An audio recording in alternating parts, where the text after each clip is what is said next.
Hindu News Analysis dated August 17, 2023. Do subscribe our channel for more updates. Let us move on into the first article.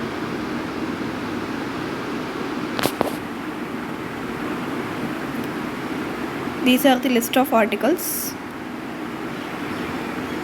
Let us move on into the first article. It says that Central Bureau of Investigation CBI has assembled a 53-member team including Deputy Inspector Generals and women officials. This is done to probe multiple cases of violence in Manipur.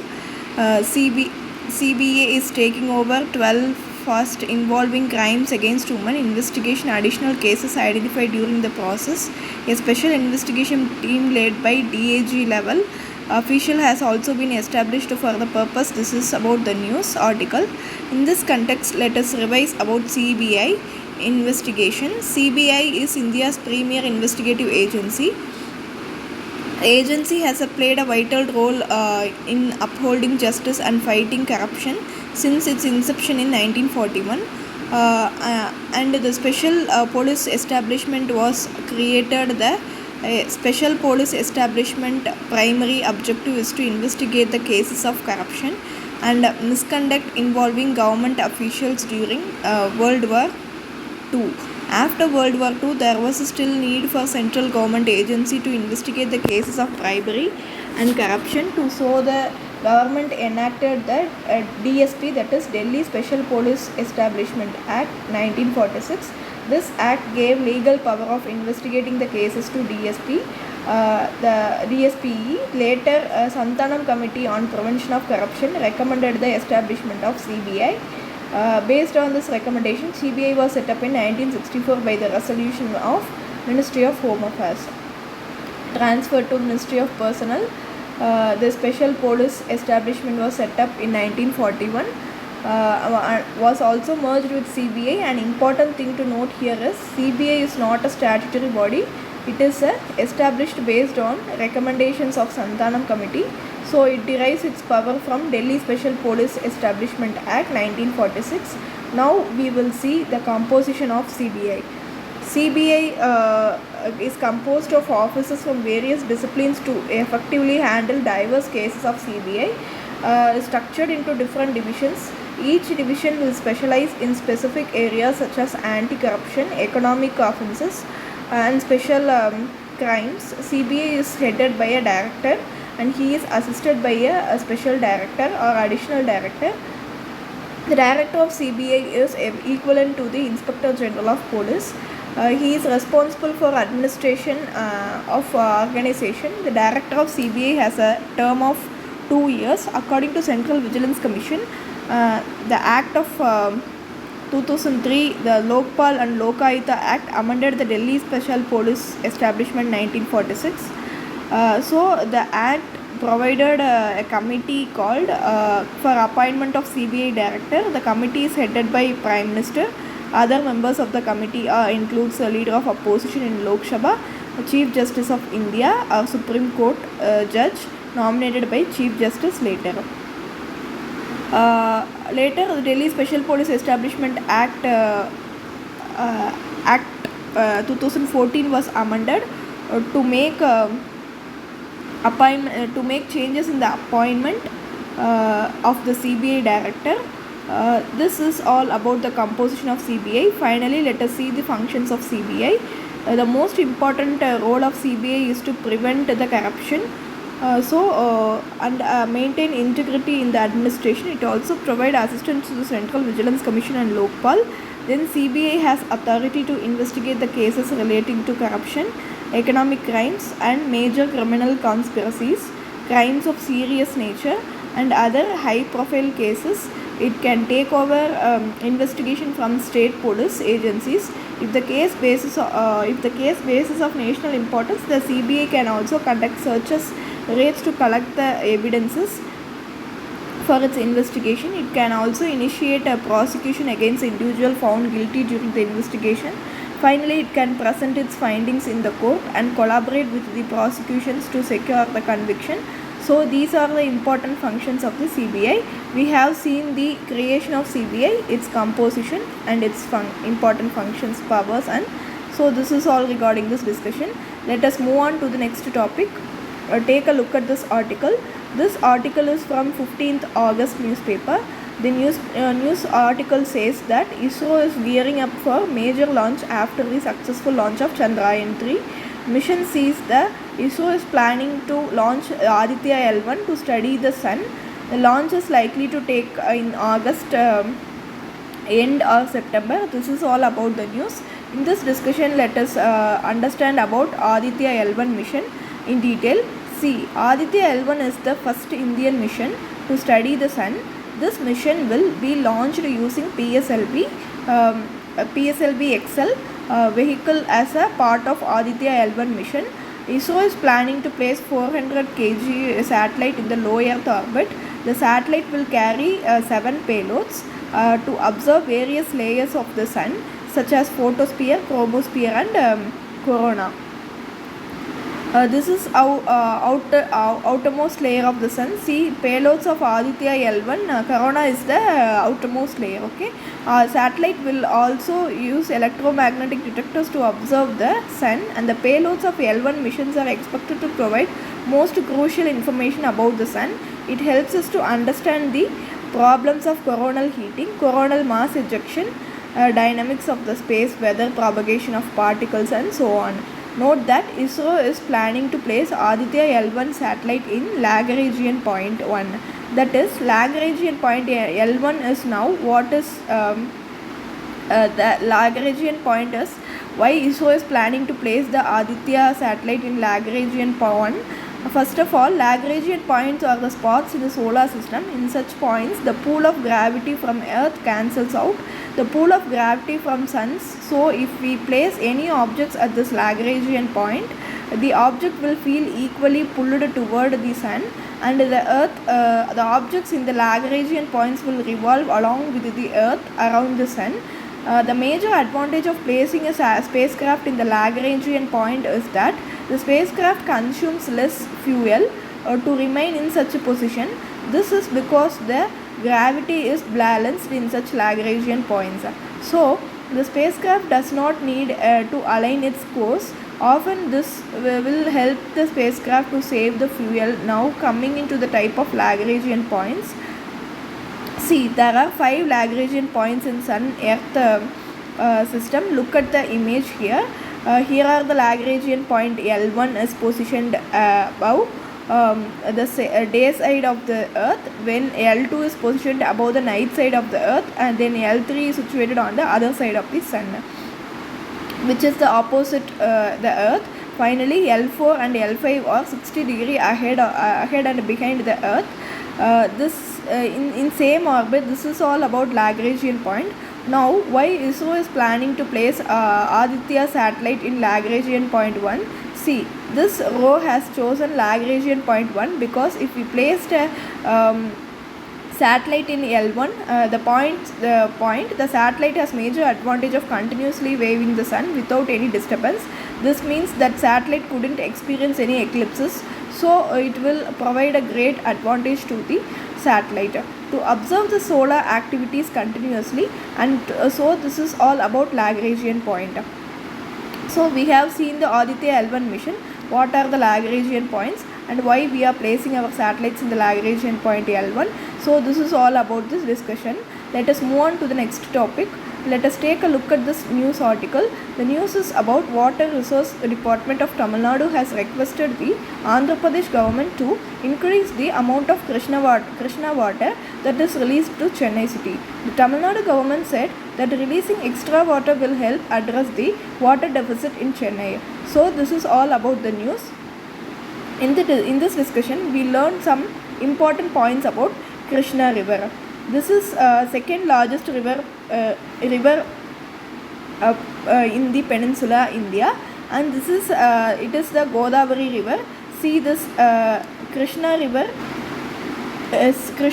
rises in the Western Ghats near Mahabaleshwar in Maharashtra states.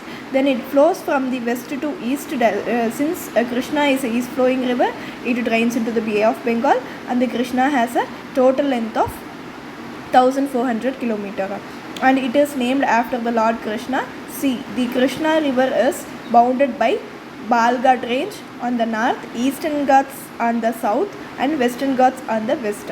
Now talking about the basins of Krishna river, see, Krishna river basin extends over 4 states: Maharashtra, Karnataka, Telangana and Andhra Pradesh.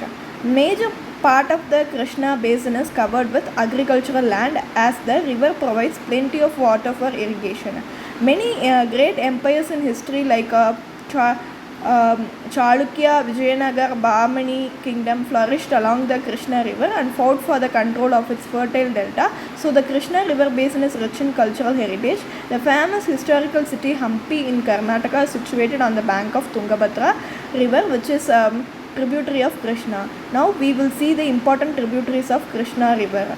The right bank tributaries are Ghatprabha, Koyna, Malprabha, Tungabhadra are the important left bank tributaries. Left bank tributaries are Bhima, Musi, Paleru, Muneru. Here note that Hyderabad city is situated on the banks of Musi river, which is a left bank tributary of Krishna river. Note that it is the largest tributary of Krishna, and Bhima river is the longest tributary of Krishna. Now let us see the important dams constructed on the river Krishna. Almaty Dam, SRI Dam, Nagarjuna Sagar Dam, Prakashram Barrage are the important projects of Krishna river. Also note that Kolliru Lake is situated near the mouth of Krishna river. It is a freshwater lake. It gets water from both the Krishna and Godavari river. Also note that it is a Ramsar site and important bird sanctuary. So these are the important points about Krishna river which we have to know in prelims point of view. So this is all about this discussion. Let us move on into the next topic. Take a look at this article. Our Prime Minister Narendra Modi in his Independence Day speech criticized the opposition parties for corruption as a retaliation that the opposition point out a report submitted by Comptroller and Auditor General of the opposition parties questioned why the government was silent on CAG findings and has not taken any actions in response to them. This is the crux of this article given here in this context. Let us quickly go through the CAG. See, the Constitution of India under Article 148 provides for the independent office of Comptroller and Auditor General of India. Is the head of the Union of Indian Audit and Accounts Department. He is the guardian of public purse and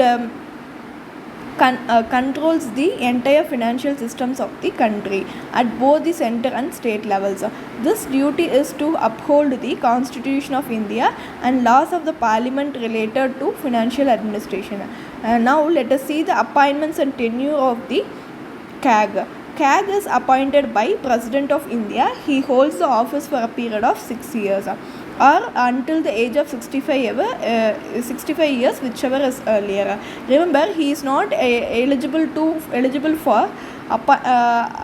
for any further appointments under the Government of India. The salaries and other services conditions of CAG are determined by the Parliament. See, the salary of CAG is equal to Judge of the Supreme Court, and his salary are charged upon the Consolidated Fund of India, which means they are not subject to vote of Parliament. Now let us see his removal procedure. CAG can resign his office by addressing a resignation letter to the President. He can also removed by President on the same manner as a Judge of the Supreme Court. In other words, it means he can be removed by President on the basis of resolution passed by both the houses of the Parliament with a special majority. Now let us see the functions of the CAG submits. 3 audit reports to the President. They are audit report on appropriation account, audit report on finance account, audit report on public undertakings. The president lays these reports before both the houses of the parliament. So after the president submitted the report to the parliament, the public accounts committee examines these reports of the CAG. Now let us see the important constitutional provisions regarding CAG article. Article number 148, it deals with the CAG appointment, oath and conditions of service. Article 149, which deals with the duties and powers of the CAG. Article 150, Article 151 also deals with the office of the CAG. So this is all about the Comptroller and Auditor General of India. Now let us move on into the next topic. Now at this article, the Cabinet Ministry has approved a new scheme called PM e-bus scheme. Seva scheme. This scheme will provide organized bus service to 181 cities in India. This is aimed to improve the green mobility infrastructure around the country. So in the context, let us discuss the benefits of the green mobility transport. What are the steps taken by the government? Now let us see what is green transport. Green transport is a mode of transportation that do not negatively impact the environment or human health. So the vehicle that use biofuel, methanol, compressed natural gas, electricity or hydrogen energy as a fuel from the part of green transport system. Now let us discuss the benefits of green transport to India. The most important benefit is it reduces the India's oil dependency. If we move from petrol and diesel fuel vehicles, India's dependence on oil and cost of import can be reduced, because today India imports 85% of its oil requirement. If we move towards a green transport, a huge amount of India's import can be reduced. Next important benefit is dealing with the climate change, as India has a mission to achieve the net zero emission by 2070. The green transport will help address the issues of air pollution and also issues of climate change by cutting down the greenhouse gas emission. Next important benefit is job creation. The government will help establishing the charging stations and later franchise a model, and this creates a job for entrepreneurs to establish the charging stations across the country. The electric vehicle industry also has a huge potential to create jobs in the country. Now we shall see what are the government's initiatives taken to improve the green transport system. First is National Electric Mobility Mission Plan, which it aims to achieve the national fuel security by promoting hybrid and electric vehicles in the country. Second one is FAME. Where here FAME means faster adoption manufacturing of electric vehicles in India. The objective of the scheme is to support the hybrid or electric vehicles market. And the next important step is Automotive Mission Plan 2026. It aims at making India automotive industry among the top of 3 of the world in the world. Engineering, manufacture and export of vehicles. Another important step taken in this regard is Green Urban Transport Scheme. Under the scheme, the government aims to launch eco-friendly transportation facilities in urban areas. Finally, the government has launched the Electric Vehicle Mission 2030. Also, central government and some states offer tax credit and tax reduction for driving green vehicles. So this will further reduce the cost of buying such green vehicles. So these are the steps taken by the government to improve the green mobility in India. So this is, with this we conclude the discussion. Let us move on into the next part of the discussion. Now we have to come to the prelims practice questions. Look at the first question. It is about Aditya L1 mission. Look, first statement, Aditya L1 mission is first space-based mission, Indian mission to study the sun. Yes, it is correct. Look at the second statement. The mission will be launched using a launch vehicle Mark III of the ISRO. This statement is incorrect because the mission will be launched using PSLV. Excel launch vehicle. Now look at the third statement. The main objective of the mission is to study the atmosphere and magnetic field of the sun. This statement is correct. The answer is option B, only 2. Look at the second question. It is about the rivers and cities of the located on the bank of river. So we have to match the paths correctly. Look at the first pair of the river Chambal and the city Bhopal. This pair is incorrect because Bhopal is located in the bank of Chipra river. Look at the second path. We have seen in the discussion that Hyderabad city is located on the banks of Musi river. So this pair is correct. Look at the third one. This pair is Jambalpur city is located on the bank of Narmada river. Yes, this is correct. Look at the fourth pair, Tungabhadra and Mysore. This is incorrect because Mysore city is located on the river Kaveri. So the first pair and the fourth pair are wrong. So the correct answer is only option A. Now look at the third question. Here CBI false statements are correct. Given here are important, so take a note of them. So answer option D, all four is the answer.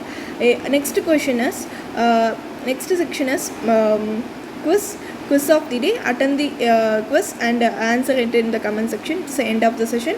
Practice the mains question also. Please do subscribe for more updates. Thanks for watching. Have a nice day.